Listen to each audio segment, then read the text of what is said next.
Продолжая тему паводка, в Якутске проходит семинар для должностных лиц из районов республики по подготовке к предстоящему пропуску весеннего паводка.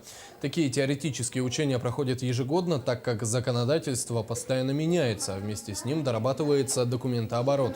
Специалисты из профильных предприятий и ведомств читают лекции на различные темы, начиная от защиты сельхозугодий и заканчивая сбором документов, необходимых для получения материальных выплат.